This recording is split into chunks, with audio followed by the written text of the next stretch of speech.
नमस्कार जी, उत्तर प्रदेश उत्तराखंड देख रहे हैं आप और यूपी मांगे उत्तर के साथ मैं हूं कुंदन जमैर। यूपी समेत 6 राज्यों में एसआईआर की तारीख बढ़ा दी गई है, यानी कि प्रक्रिया के लिए ज्यादा समय दिया गया है। लोगों और बीएलओ के लिए यह बहुत ही राहत भरी खबर है, क्योंकि एसआईआर पर संसद से सड़क तक बहुत बहस हो चुकी है।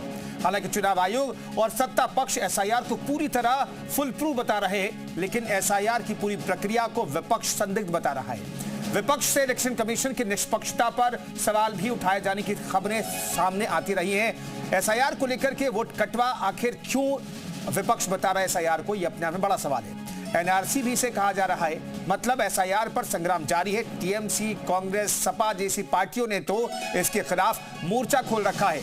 इतने सवालों के बीच किया गया एसआईआर क्यों पूरी तरह भरोसेमंद नहीं मान रहा है विपक्ष? अगर फर्जी वोटर नहीं जुड़े हुए हैं तो क्या विपक्ष को इससे तकलीफ है? फर्जी वोटरों को अगर हटाया जा रहा है तो क्या इससे विपक्ष को तकलीफ है? ये तमाम ऐसे सवाल हैं जिस पर आज चर्चा करेंगे, लेकिन सबसे पहले आपको एक रिपोर्ट दिखाते हैं।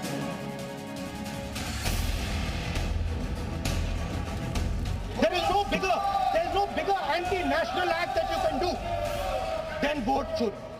Because when you destroy the vote, you destroy the fabric of this country. अब 28 वोट श्री सरदार पटेल को मिले और 2 वोट जवाहरलाल नेहरू जी को मिले।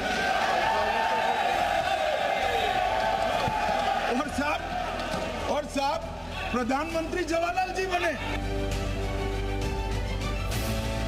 जो काम ये खुल के नहीं कर सकते थे एनआरसी, वो काम ये एसआईआर के बहाने कर रहे हैं। एसआईआर प्रक्रिया में हिस्सा ले रहा है, ले तो हिस्सा सपा के लोग भी रहे, कांग्रेस के भी लोग हिस्सा ले रहे, टीएमसी के लोग भी ले रहे, डीएमके के लोग भी ले रहे, लेकिन अंदर हिस्सा ले रहे हैं लेकिन बाहर विरोध कर रहे हैं।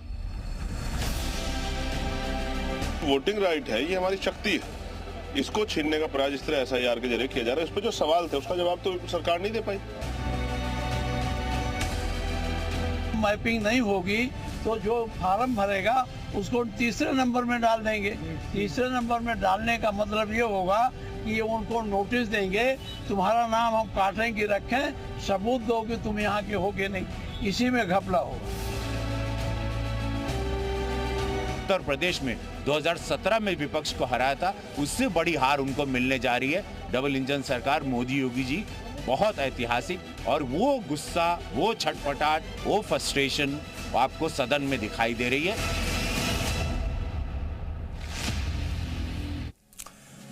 तो बड़ा सवाल यही है कि आखिर विपक्ष को एसआईआर वोट कटवा और वोटों को काटने से लेकर के वोट चोरी का टूल क्यों दिखाई दे रहा है। इस पर बातचीत करने के लिए तमाम मेहमान हमारे साथ मौजूद हैं। राकेश अहीर हमारे साथ प्रवक्ता समाजवादी पार्टी के मौजूद हैं, प्रियंका गुप्ता प्रवक्ता कांग्रेस के हमारे साथ मौजूद रहेंगी, रोहित अग्रवाल प्रवक्ता आरएलडी के हमारे साथ मौजूद है, शरद त्रिवेदी प्रवक्ता बीजेपी मौजूद हैं, Mohammad Aminpur joint director election commission भी हमारे साथ मौजूद रहेंगे। तमाम मेहमानों का बहुत बहुत स्वागत है। पहला सवाल शरद त्रिवेदी साहब, अब तो 15 दिन की मोहलत और विपक्ष को मिल गई है, आप लोग भी खुश हैं और उम्मीद आप कर रहे हैं क्या कि विपक्ष भी खुश होगा इससे? नहीं, देखिए, विपक्ष इस तरह का आरोप लगा रहा था जिसमें से एक आरोप जो है चुनाव आयोग ने कह दिया कि साहब ठीक है, बात नहीं है, लेकिन वो मान लेते हैं, उन्होंने इसकी अवधि बढ़ा दी है 15 दिन। उसमें ये देख लें ये क्या करके दिखाते हैं। समस्या इनकी ये है कि जो बांग्लादेश बॉर्डर पे जितने लोग वहां से जा रहे हैं, हजारों लाखों लोग वहां पे इकट्ठा हो रहे हैं, इनका वोटर भाग रहा है, तो तकलीफ तो बिल्कुल लाजमी बात है। इनकी जहां तक मुझे मालूम है, इनके 2 दर्द हैं। एक तो अपराधी का वोट ना कटे और दूसरा की जो घुसपैठी है उनका वोट ना कटे। एक इसमें शक जायज है कि घुसपैठियों का वोट कटेगा, लेकिन अपराधियों का कोई भी वोट नहीं कटने वाला। अपराधियों के भी आधार कार्ड होते हैं, अपराधियों का भी वोटर आईडी कार्ड होता है, तो अपराधी भी उनको वोट कर सकते हैं। इन्हें किस बात की तकलीफ हो रही है?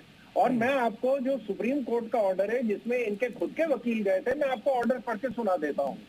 Justice Suryakant and Jyotimala Bagchi told association with democratic right council Prashant Bhushan, how can we trust you after false affidavit. ये झूठे एफिडेविट फाइल किए गए। सुप्रीम कोर्ट का मैं जजमेंट पढ़ रहा हूँ आपको, 2 लाइन आप और सुन लीजिए। Not once did they show anybody's name was deleted without due procedure. बिना कानूनी प्रक्रिया के किसी का नाम हटाया नहीं गया। और तीसरी चीज, all parties have expressed satisfaction and no appeal has been filed against deletion. तो ये सुप्रीम कोर्ट का ऑर्डर है। अगर उसके बाद भी इन्हें तकलीफ है तो फिर मुझे लग रहा है कि क्योंकि पहले भारत से जो अपीलें जाती थी सर्वोच्च न्यायालय से, वो जाती थी प्रीवी काउंसिल में लंदन, ठीक है, आजादी से पहले, तो ये लंदन जाए इसके लिए अपील की सुनवाई के लिए। ठीक है शरद जी, छोटा छोटा रखते हैं पहले तो रिएक्शन। राकेश शहीद साहब, 15 दिन की मोहलत और बढ़ा दी गई है। आप लोग डिमांड करते रहे कि बहुत जल्दी में प्रक्रिया हो रही है, लेकिन अब चुनाव आयोग ने उत्तर प्रदेश स्पेसिफिकली मैं बात करूं तो 15 दिन की मोहलत मिल गई है। खुश हैं आप लोग? देखिए, ये जो मांग था 15 दिन का, ये लगातार समाजवादी पार्टी का मांग रहा है कि जिससे बीएलओ को भी राहत मिले। स्पेशल इंटेंसिव का चुनाव आयोग बात करता है मगर स्पेशल कर्मचारी नहीं लगाए। क्या सफाई कर्मी और आंगनबाड़ी ये चुनाव आयोग का स्पेशल कर्मचारी उनके नजर से है? तो आप भी तय कर सकते हैं, मैं भी जानता हूँ कि बीएलओ जो आंगनबाड़ी है वो तो पहली बात की मोबाइल और तकनीकी से काफी दूर है। बहुत ऐसी महिलाएं हैं जो तकनीकी में वो कमजोर है। और जो सफाई कर्मी लगाए गए हैं, बहुत जगह सफाई कर्मी भी लगाए। बताइए, सफाई कर्मी का हाई स्कूल मानक है, उनको साफ सफाई के लिए टीम के लिए रखा गया है, उनसे आप एसआईआर कराएंगे? यही आपका स्पेशल इंटेंसिव है? अगर ये स्पेशल इंटेंसिव के सहारे अगर स्पेशल प्रबंधन आपके पास नहीं है तो आप 30 दिन में कैसे लोगों का? अब जो आंकड़ा आ रहा है कि 20% जो है मतदाता जो है छूट रहे हैं, आप बताइए 20% मतलब 3 करोड़, लगभग 3 करोड़ उत्तर प्रदेश में इतनी बड़ी संख्या की जो लोगों को मताधिकार देने से वंचित करने का जो मामला है, ये बड़ा दुर्भाग्यपूर्ण है। लोकतांत्रिक व्यवस्था ये नहीं अब राकेश जी, मैं वही सवाल तो पूछ रहा हूं कि आप लोगों को जो डर था कि वोट काटने का टूल है एसआईआर, अब तो वोट काटने का टूल होता तो अभी तक इस प्रक्रिया को आगे नहीं बढ़ाया जाता। अब इस प्रक्रिया के 15 दिन के लिए ज्यादा वक्त दे दिया गया है, तो अब तो आप ये लोग आरोप नहीं लगाएंगे ना कि इस प्रक्रिया के तहत आप जानबूझ करके लोगों के वोट काटे जा रहे हैं? देखिए कुंदन जी, मैं एक आपको छोटा उदाहरण दे रहा हूं। अभी सदन में हमारे पार्टी के सांसद राजीव ने भी दिया, घोसी का एक उदाहरण आपको दिया और पूरे चुनाव आयोग को भी दिया। पूरा देश देखा कि कैसे 15 से 20 हजार वोट अभी उपचुनाव होने बाकी है उससे पहले काट दिया जाता है। ये पहला उदाहरण नहीं है। ऐसे मैं कह रहा हूं कि गांव में ऐसी तमाम जातियां हैं जहां अभी फॉर्म ही नहीं पहुंच पाया है और बीएलओ इतने परेशान है कि वो बताइए अभी ये अनकलेक्टेबल जो है 2.91 है। आप सोचिए इतना परसेंटेज में वोट अगर देने से वंचित करेंगे तो लोकतंत्र फिर जिंदा कहां रहेगा? ठीक है, लोकतंत्र बचेगा कैसे? ठीक है सर, मैं लौटता हूं। रोहित अग्रवाल साहब, आखिर विपक्ष संतुष्ट कैसे होगा? क्या प्रक्रिया में जोड़ा जाए कि विपक्ष संतुष्ट हो जाए कि ठीक है, चुनाव आयोग पर भरोसा पैदा हो जाए कि हाँ चुनाव आयोग जो कर रहा है, जो फैसला ले रहा है वो सही है? यह प्रकाश जी, देखिए विपक्ष को थोड़ा जिम्मेदार होना पड़ेगा संतुष्ट होने से पहले, और विपक्ष को कम से कम संवैधानिक संस्थाओं के ऊपर विश्वास करना पड़ेगा। विपक्ष पूरी राजनीति कर रहा है, विपक्ष को कोई संतुष्ट नहीं कर सकता है क्योंकि विपक्ष पता है विपक्ष को, देखिए जो व्यक्ति आंख खोल के सो रहा है उसको कोई नहीं जगा सकता है क्योंकि विपक्ष को पता है कि क्या हो रहा है क्या नहीं हो रहा है। देखिए हम भी तो एक राजनीतिक दल है ना, ये काम चुनाव आयोग कर रहा है, हमको दिक्कत नहीं है। चुनाव आयोग ने खुद संज्ञान लिया है कि भाई 19-20% वोट कट रहे हैं जो कि हमें उसकी गहन जांच करनी चाहिए। उसने 15 दिन का समय बढ़ा दिया और उसकी जांच करके उसके बाद वो डिसाइड करेगा कि भाई ये एक्चुअल में वोट कटने हैं कि नहीं कटने हैं, एक्चुअल में व्यक्ति एग्जिस्ट करता है कि नहीं करता है। भाई अगर 3 करोड़ वोट आप लगभग काट दोगे और वो भी व्यक्ति एग्जिस्ट करते होंगे तो आप सोचिए सड़कों का क्या हाल होगा। सड़कें तो फिर आंदोलन से भर जाएंगी। ऐसा तो है नहीं कि विपक्ष चादर ओढ़ के सोता रहेगा कि ठंड बहुत है भैया, मोटी वाली रजाई तो हम आराम से हीटर लगा के सोएंगे। तो देखिए ये तो बचकानी बातें हैं जो विपक्ष कर रहा है और विपक्ष को कोई संतुष्ट कर नहीं सकता है। विपक्ष को जिम्मेदार होना चाहिए। आप ये बताइए, भारत की सरकार भारतीयों से बनेगी कि घुसपैठियों से बनेगी? आपको ये समझना पड़ेगा कि ये जो विपक्ष समझने और समझाने की कोशिश कर रहा है, असल में पहले विपक्ष खुद को समझा ले क्योंकि जनता ये सब कुछ देख रही है और उसके बाद जनता इनको जैसे बिहार में नकार के आई है ना और निरंतर नकारती चली जा रही है, अब जनता इनको फिर से नकार देगी उत्तर प्रदेश के अंदर भी, क्योंकि जिस तरीके का ये भ्रम फैलाना चाहते हैं जनता के अंदर, कभी धर्म के नाम पे, कभी जातियों के नाम पे, अब वोट चोरी के नाम पे, जबकि खुद अमित शाह जी ने सदन के अंदर बताया कि वोट चोरी कब कब हुई, कैसे कैसे हुई, कांग्रेस कार्यकाल में कैसे कैसे हुई, उसके बावजूद विपक्ष क्या करता है, वॉकआउट कर जाता है। आप खुद ही कहते हो कि साहब हमें बात करनी है इस मुद्दे के ऊपर, और जब उस मुद्दे के ऊपर बात होती है तो आप सदन के अंदर से वॉकआउट कर जाते हो। तो आप कैसे समझोगे? जब आप सुनोगे तभी तो आप समझोगे। सवाल का आपको जवाब चाहिए ही नहीं, आपको तो कोरी राजनीति करनी है। विपक्ष खाली रोहित जी, मैं लौटता हूं आपके पास। प्रियंका जी, ये 15 दिन उत्तर प्रदेश स्पेसिफिकली मैं सवाल ले रहा हूं कि 15 दिन की और मोहलत मिल गई है एसआईआर की प्रक्रिया को फुल प्रूफ बनाने के लिए, और जो मतदाता बड़ी संख्या में छूट गए उन्हें ऐड करने के लिए। तो क्या ये फैसला चुनाव आयोग का बढ़िया है, और इसके बाद भी आप लोगों को कोई शिकायत है क्या? सबसे पहले तो चुनाव आयोग को माफी मांगनी चाहिए कि जो 40 से ज्यादा बीएलओ की जो मौत हो गई है उसके बाद ये निर्णय लेने की क्या आवश्यकता आनी पड़ी। इसका मतलब कहीं ना कहीं एसआईआर प्रक्रिया को लेकर न चुनाव आयोग तैयार है, न बीएलओ तैयार है, न देश की जनता तैयार है। फिर आपको इतनी समय सीमा शॉर्ट करने की जरूरत क्या थी? अब आप लगातार एक हफ्ते से 2 हफ्ता बढ़ाते चले जा रहे हैं, और न जाने कितना बढ़ाना पड़ेगा। पर हकीकत ये है कि आज जिस तरीके से मुख्यमंत्री जी समीक्षा कर रहे थे एसआईआर प्रक्रिया की, उससे तो साफ पता चलता है कि जो बीजेपी है उसके अधीन चुनाव आयोग काम कर रहा है, या चुनाव आयोग जो एसआईआर प्रक्रिया बीजेपी के अधीन जो है एग्जीक्यूट हो रही है। आखिर आप बताइए कि किस तरीके से जो है सवाल न उठाया जाए। आप बताइए कि 90%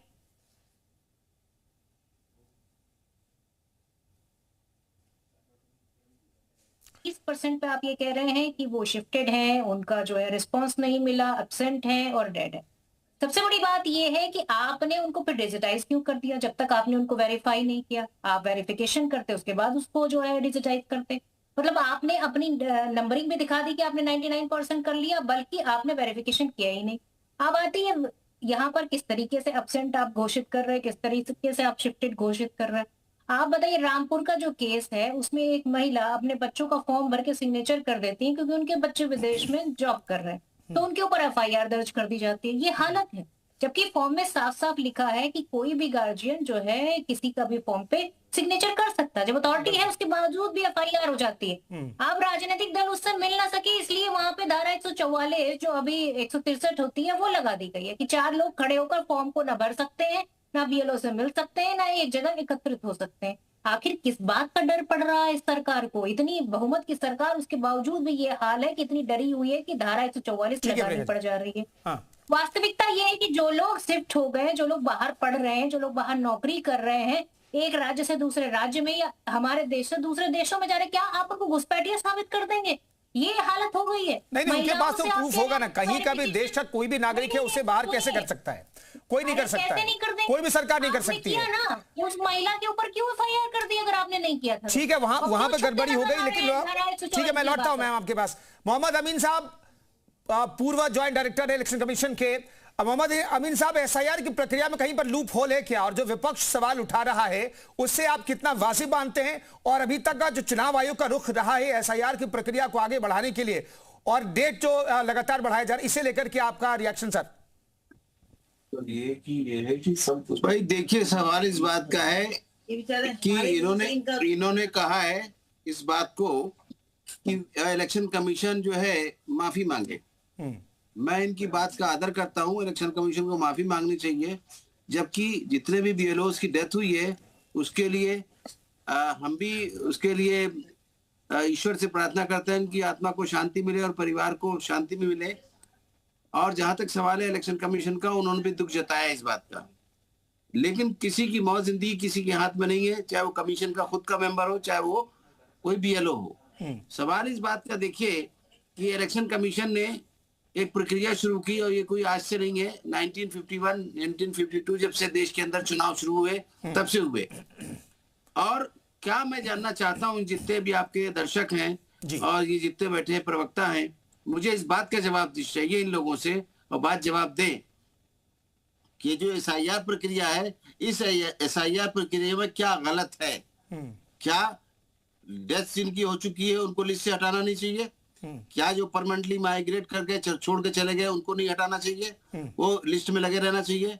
नंबर 3, जो डुप्लीकेट है उनको डुप्लीकेट रहने देना चाहिए।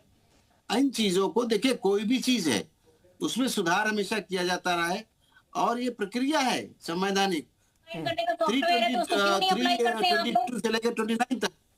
ये हमें जो अपनी वोटर लिस्ट बनानी है, वोटर लिस्ट के वोटरों को अधिकार देना है चुनाव का, और अपने देश का वो नेता चुनने का उनको अधिकार है।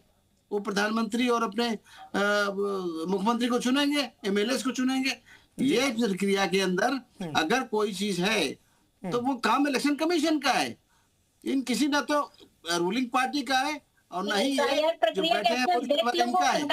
ये काम इलेक्शन कमीशन छोड़ दीजिए, इलेक्शन कमीशन ने किया है, जिसकी वजह से आज ही तो बता रहे थे कि प्रधानमंत्री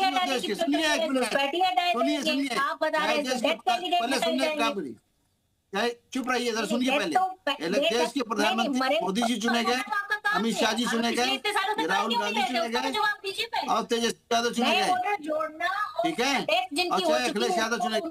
ये सब चुने गए इलेक्शन कमीशन की न्यायिक प्रक्रिया के तहत ईमानदारी से। क्या?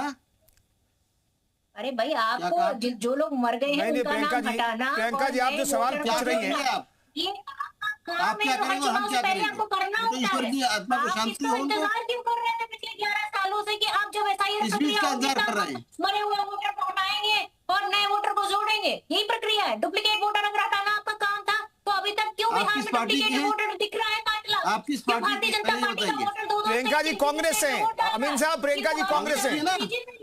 रुकिए, तो तय समय में ही एसआईआर होती है ना प्रियंका जी, हर साल थोड़ी करा सकते हैं आप। एक मिनट अपने राहुल गांधी से आगे पूछिए। चुनाव के पहले ये करना होता है। अरे सुनने की बात रखिए ना, चुनाव से पहले मैं बता रहा हूँ, सुनिए। नहीं है इलेक्शन कमीशन का जो है इलेक्टोरल रोल, जब भी वो अच्छा करना करिए बंद। पहले सुनिए मैं क्या कहता हूँ। कहिए मोहम्मद अमीन साहब, कहिए मोहम्मद अमीन से आप सब कहिए, आप कहिए, आप अपनी बात रखिए। इनकी आवाज बंद करिए। मैं ये कहना चाह रहा हूँ कि कांग्रेस की प्रवक्ता है ये, इनकी आवाज बंद कर दिया, मुझे छोड़ दिए, मैं छोड़ देता हूँ। नहीं मोहम्मद अमीन साहब कहिए ना। प्रियंका जी थोड़ा धैर्य रखिए ना, मैं आपको मौका दूंगा। मैं जवाब देना चाह रहा हूँ उनकी बात। प्रियंका जी वो कोई पॉलिटिकल पार्टी से जुड़े हुए व्यक्ति नहीं है। प्रियंका जी थोड़ा धैर्य रखिए, पॉलिटिकल पार्टी प्रवक्ता नहीं है, पॉलिटिकल पार्टी जुड़े हुए व्यक्ति नहीं है, थोड़ा धैर्य रखिए। कोई पार्टी नहीं देगी जवाब इसका जवाब इन्हीं को देना है। प्रियंका जी थोड़ा धैर्य रखिए, सुनिएगा प्लीज। प्रियंका जी सुनिएगा। बीजेपी कहिए मोहम्मद अमीन साहब। हमारे सवालों का जवाब देगा, दे जवाब हमारे सवालों का। अब बताएं 0-0-0 प्रियंका जी प्लीज, प्रियंका जी आपसे आग्रह है प्लीज आप थोड़ा धैर्य रखिए। मोहम्मद अमीन साहब को अपनी बात खत्म करने दीजिए, दोबारा आपको मौका दूंगा मैं। अरे अमीन साहब बताइए, आप 0-0-0 जिनके एड्रेस होते हैं नहीं प्रियंका जी सिर्फ आप सवाल नहीं करेंगे। पीसीआर प्लीज प्रियंका जी की आवाज थोड़ी डाउन कर दीजिए प्लीज थोड़ी डाउन कर दीजिए, क्योंकि बाकी लोग डिस्टर्ब हो रहे हैं और बाकी को मौका नहीं दे रहे हो बोलने के लिए। मोहम्मद अमीन साहब, इनको मैं ये बताना चाह रहा था जिसके लिए परेशान हो रही हैं आप, इनको इनके जो नेता हैं राहुल गांधी, उनको ये धन्यवाद दें कि उन्होंने एसआईआर प्रक्रिया के लिए बाध्य किया इलेक्शन कमीशन ऑफ इंडिया को। दिल्ली में चुनाव हुए, हरियाणा में चुनाव हुए, महाराष्ट्र में चुनाव हुए, उसमें यह कहा गया कि इलेक्शन कमीशन के अधिकारियों ने रूलिंग पार्टी यानी बीजेपी के वोट बढ़ा दिए लाखों और अपोजिशन के लाखों वोट काट दिए। इसके लिए महाराष्ट्र गए थे ये लोग और गए थे किसके पास? न्यायालय के पास। तो वहां के चीफ जस्टिस ने इनको फटकारा और भगा दिया, इनकी जो रिपोर्ट थी उसको खारिज कर दिया और ये कहा देखिए आप समय न्यायालय का खराब कर रहे हैं, आप जाइए यहाँ से, नहीं तो हम आपको फाइन लगाते हैं। यहाँ पे कोई भी गड़बड़ नहीं की गई है। और महाराष्ट्र का जो चीफ हमारा इलेक्टोरल था उसने 89 कंप्लेंट्स इसी वोटर की रिसीव की थी और उनका निरसन कर दिया गया था। उसके बाद में चुनाव हुए। अब इस बात का सवाल है कि जब इलेक्शन कमीशन ने देखा कि ये बात वोटर लिस्ट के ऊपर डाली जा रही है तो वोटर लिस्ट के लिए उन्होंने सोचा क्या करें। तो उन्होंने जो हमारे जो 2004 तक हुए थे, 2, 3 और 4 तक जो हुए, इसके बाद से नहीं हुए थे कहीं भी। ठीक है, तो इसलिए मोहम्मद अमीन साहब मैं लौटता हूं आपसे कुछ महत्वपूर्ण सवाल पूछने हैं, लेकिन शरद त्रिवेदी साहब ये क्लॉजेज में दिक्कत की बात भी कही जाती है, लेकिन क्लॉजेज में दिक्कत की परेशानियों की ज्यादा प्रॉब्लम है या डिस्ट्रस्ट का जो इशू है चुनाव आयोग पर और गवर्नमेंट पर, वो सबसे ज्यादा बड़ा इशू है? देखिए समस्या विपक्ष की ये है कि जब हार निश्चित होती है तो हमको पेशबंदी करनी होती है। वकालत में पेशबंदी कहा जाता है। केस क्या है उससे कोई मतलब नहीं, हमें जनता के सामने पेश क्या करना है वो हमें देखना है, हमको कौन सी बातें रखनी है। पहले ये लेके आए थे कि साहब ईवीएम मशीन को हैक कर लिया गया है। जब ईवीएम मशीन इलेक्शन कमीशन ने कहा, हमारे जो इलेक्शन आयुक्त है वो बता रहे हैं, ईवीएम मशीन को जब उन्होंने कहा कि साहब आइए आप इसको हैक करके दिखाइए, तो कोई वहां झांकने नहीं गया। फिर इन्होंने समाजवादी पार्टी ने कहा हमारे 20-20 हजार वोट जो है हर जिले से काटे गए। चुनाव आयोग ने कहा कि हमें 20,000 आदमियों की किसी भी क्षेत्र से किसी भी जिले से आप लिस्ट दीजिए, हम उसकी जांच करेंगे। फिर उसकी जांच करने कोई नहीं गया। उसके बाद इन्होंने कहा कि साहब SIR जो है वो गलत हो रहा है, वोट चोरी की जा रही है। जिस पार्टी के जो अध्यक्ष थी राजमाता है, उन्होंने अपना पहले भारत की नागरिक नहीं बनी है, बाद में बनी है, पहले इलेक्शन उनका कार्ड बन गया, पहले वो वोटर के बनने लायक हो गई, 80 में वो वोट देने लायक हो गई, उनका इलेक्शन कार्ड बन गया और 84 में वो भारत की नागरिक बनी। तो जो पार्टी इतनी तिलस्मी है कि जिसको अब ना उससे नागरिक से कोई लेना देना है, ना देश से कोई लेना देना है, संसद से पे इन्हें विश्वास नहीं, CA/NRC के खिलाफ ये कोर्ट जाते हैं, जब कोर्ट ऑर्डर पास करता है शाबानो केस में तो ये संसद आ जाते हैं, जो कार्यपालिका है उन पर तो इन्हें कभी विश्वास नहीं था। ये तो फौज पे विश्वास नहीं, उन पर भी ये कह रहे हैं कि नहीं आप हमें सबूत दीजिए। आज तक सियाचिन में किसी ने नहीं बताया कि कौन वहां गया था देखने के, लेकिन हमारी फौज ने कहा है कि वहां कब्जा है तो कब्जा है, हम इस बात को मानते हैं। हमारी जो संस्था विदेश में जाके हमारी चुनाव आयोग वहां पे उन लोगों को गाइड कर रहा है वहां के चुनाव कंडक्ट करने के लिए। अभी नीदरलैंड बेस्ड एम्स्टर्डम की एक जो संगठन है उसने तारीफ करी हमारे चुनाव आयोग की, साहब इतना बेहतरीन निष्पक्ष चुनाव ये करवाते हैं, उसकी तारीफ करिए। चीफ इलेक्शन कमिशन को वहाँ अवार्ड दिया गया। ठीक है शरद जी, मैं लौटता हूँ। राकेश शाही साहब, इतनी जल्दबाजी क्यों है? जल्दबाजी में क्यों आपके नेता भी आरोप लगा रहे हैं कि भाई आपके वोटर को काटा जा रहा है? भाई जब ड्राफ्ट आएगा तो उसमें स्पेसिफिकली आप, चूंकि सुप्रीम कोर्ट ने कहा है कि आपको बताना पड़ेगा, कोई अगर किसी का वोट काटा गया है तो उसके पीछे की वजह लिखनी पड़ेगी, वो माइग्रेटेड है, डेथ हो गया या फिर नॉट फाउंड। आपको तो तीनों वजह दिखानी पड़ेगी। अगर वो वजह में अगर कोई एक वजह बताई जा रही है तो आप उसे नकार दीजिएगा सबूत के साथ कि देखिए भैया ये यही का वोटर है, आपने इसे काट दिया। इतनी जल्दबाजी क्यों राकेश साहब? कुंदन जी, अभी शरद जी ने कहा कि चुनाव आयोग पे समाजवादी पार्टी प्रश्न खड़ा कर रही है और सबूत नहीं देती है। अभी हमारी पार्टी ने 18,000 एफिडेविट के साथ चुनाव आयोग को सबमिट किया। चुनाव आयोग उस पर क्या कार्रवाई किया और अब तक चुनाव आयोग ने क्या अभी तक जवाब दिया उस पर? मैं शरद जी से जानना चाह रहा हूँ कि अभी 18,000 एफिडेविट के साथ जब समाजवादी पार्टी ने दिया तो उस पर अभी तक चुनाव आयोग ने क्या कार्रवाई किया? और उत्तर प्रदेश में 10 चुनाव थे, उपचुनाव थे, कौन नहीं देखा? पूरा देश देखा कि तमच्चे के दम पे, बंदूक के दम पे कैसे पुलिस वाले जो है वोट रोक रहे थे। मिल्कीपुर में कैसे राकेश साहब, आपकी टीवी स्क्रीन पर कुछ आ रहा है, आप उससे नोटिफिकेशन उसे आप बंद कीजिएगा। तब तक आपने जो सवाल उठाया उसका जवाब अमीन साहब भी देना चाहते हैं और शरद त्रिवेदी साहब भी देना चाहते हैं, लेकिन अमीन साहब को मैं पहले मौका दे रहा हूं। अमीन सर, क्या सवाल था इनका? वो कह रहे हैं कि भाई 20,000 से ज्यादा एफिडेविट दिया, चुनाव आयोग सुनता नहीं। विपक्ष की कुल मिलाकर कहें, विपक्ष की बातें चुनाव आयोग सुनता ही नहीं है, ये कहने का मतलब है। देखिए, आपने सुना होगा कि न्यायालय में जो भी चीज दी जाती है वो ओरिजिनल दी जाती है। इन्होंने क्या किया था कि ओरिजिनल ना देके फोटोकॉपी मतलब हमारे यहाँ सबमिट की थी इलेक्शन कमीशन ऑफ इंडिया में, तो उस पर क्या कार्रवाई होगी? वो डाल दिया जाएगा। जब तक ओरिजिनल नहीं आएगा तब तक एफिडेविट, तब तक कैसे जवाब दिया जाएगा? इनकी बात सही है, इन्होंने दिया था लेकिन फोटोकॉपी दी थी।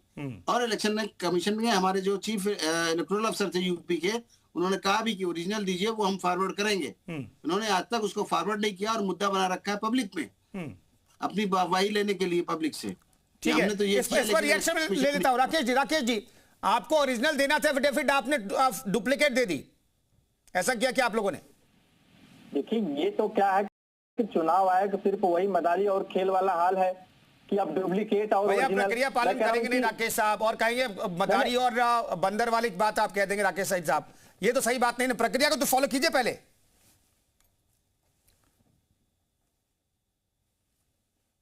मैं कह रहा हूं कुंदन जी कि ये चुनाव आयोग कब स्पष्ट लिख के दिया उत्तर प्रदेश पार्टी को? कैसे ये कह दिए? अभी ये लेटेस्ट अभी आपको मैंने रखा कि घोसी का अभी उपचुनाव होने वाला है, हमारे पार्टी के एक विधायक थे, उनके निधन हो गया और 15 से 20,000 वोट काट दिए गए। और हमारे पार्टी के सांसद राजीव राव ने पूरे लिखित दस्तावेज के साथ और वोट के पूरे दस्तावेज के साथ उन्होंने परिवार के साथ दिया है। अभी तक चुनाव आयोग ने क्यों चुप्पी साधी है? क्या चुनाव आयोग उस पर एक्शन लिया? क्या अभी तक उस पर जो है कोई कार्रवाई किया? तो ये केवल एक प्रोपोगंडा है बैठा के जो शरद साहब जवाब दीजिएगा जल्दी से। उपचुनाव के लिए क्या 15,000 से ज्यादा वोटर को काट दिया गया नाम? अरे उसको मैं सर आंखों पे लेता हूँ, लेकिन हमारे भारत के बहुत बड़े समाज सेवी हुए हैं जिनका नाम है अफजल गुरु। जब उनके लिए 3:30 बजे जजों को उठाया जा सकता है तो इनको किसने रोका है? कपिल सिब्बल साहब जो कांग्रेस छोड़ के अभी इनकी पार्टी से सांसद हैं, वो तो लाखों करोड़ों रुपया फीस लेते हैं, उनसे कहें कि तुरंत इसको रुकवा दे। सारी चुनाव प्रक्रिया को सुप्रीम कोर्ट रुकवा सकता है, क्या तकलीफ है? अरे भाई अगर आपको उस पर विश्वास नहीं था, से अगर चुनाव आयोग की बात की जाए तब ये घुसपैठिया पे चले जाएंगे। जब शरद जी से चुनाव SIR की प्रक्रिया पे बात की जाएगी तब ये अफजल गुरु पे चले जाएंगे। मैं तो कह रहा हूँ जिसमें अफजल गुरु और घुसपैठिया और बांग्लादेशी और पाकिस्तानी पे बात हो जाए। आप SIR में बात करना है तो फिर चाहे BLO की हत्या कर दीजिए, चाहे किसानों की हत्या कर दीजिए, चाहे बेरोजगारी पे बात करिए, आप कभी माफी मत मांगिए। आपने दिल्ली में चुनाव लड़ा घुसपैठियों के नाम पे, आप बेशरम लोग क्यों माफी मांगे? दिल्ली में आप सिर्फ घुसपैठिया किसको कह रहे हैं? जो 3 करोड़ लोग अभी वोट काटे जाएंगे या क्या घुसपैठिए हैं? आप ये कहना चाह रहे हैं कि ये घुसपैठिए लोग हैं जो आपका वोट काट रहे हैं 3 करोड़ लोगों को? ये भारत की ये इसका जवाब तो चुनाव आयोग देगा राकेश साहब ना, इसका जवाब तो चुनाव आयोग देगा और उसी का जवाब देने के लिए 15 दिन की और मोहलत दे दी गई है। मैं कह रहा हूं कि कुंदन जी कि ये चुनाव आयोग देगा तो शरद जी हमेशा घुसपैठिया इनकी पार्टी के पास कोई मुद्दा नहीं है, ये सिर्फ घुसपैठिया। तो मैं सवाल तो कर रहा हूं कि आप 18,000 जो एफिडेविट के साथ समाजवादी पार्टी ने दिया था वो चुनाव आयोग अभी तक क्या जवाब दिया? और अभी घोषी का एक नया मुद्दा हम लोग पूरे एफिडेविट के साथ और पूरे दस्ता के साथ हम लोग दिए, अभी तक चुनाव आयोग उस पर खामोश क्यों है? नहीं राकेश साहब, कहीं फिर से प्रक्रिया में कोई गड़बड़ी तो नहीं कर दी आप लोगों ने? ठीक है, मैं इस पर लूंगा जवाब आपसे, लेकिन रोहित साहब ये डिस्ट्रस्ट का ज्यादा मैटर है क्या? ये मान बैठा है विपक्ष की चुनाव आयोग जो है वो सत्ता पक्ष के साथ मिला हुआ है? नहीं देखिए, ऐसा कुछ नहीं है। विपक्ष को पता है कि चुनाव आयोग अपना काम कर रहा है, परंतु विपक्ष को कोरी राजनीति करनी है, क्योंकि विपक्ष के पास मुद्दे हैं नहीं। जो भी मुद्दे जनता के हैं उन मुद्दों को कहीं ना कहीं सरकार एड्रेस करने का काम कर रही है, तो विपक्ष पूरी तरीके से मुद्दा विहीन हो चुका है। अब वो गुमराह करके, क्योंकि एक बार 2024 में इन्होंने कहा था संविधान खत्म हो जाएगा और ये कामयाब हो गए थे कहीं काफी हद तक, और यही ये चाहते हैं कि अब पुनः जनता को गुमराह करके ये वोट पा जाएं। परंतु अब जनता समझ चुकी है पूरी तरीके से और इनके झांसे में आने वाली नहीं है। विपक्ष पूरी तरीके से समझ रहा है कि जो भी प्रक्रिया हो रही है वो देश हित में हो रही है, परंतु विपक्ष को देश से कोई लेना देना नहीं है। वो कुर्सी के लिए किसी भी हद तक गिरने को तैयार है। विपक्ष जिस तरीके की आज राजनीति कर रहा है, हम भी तो राजनीतिक दल हैं, हमको दिक्कत नहीं है भाई, हमारा भी तो वोटर कटेगा। अगर कटेगा तो कि खाली इनका वोटर कट जाएगा, और अगर वोटर कट जाएगा और इतने वोटर कट जाएंगे तब तो सड़कों के ऊपर भूचाल आ जाएगा, तब तो सड़कों के ऊपर आंदोलन शुरू हो जाएगा।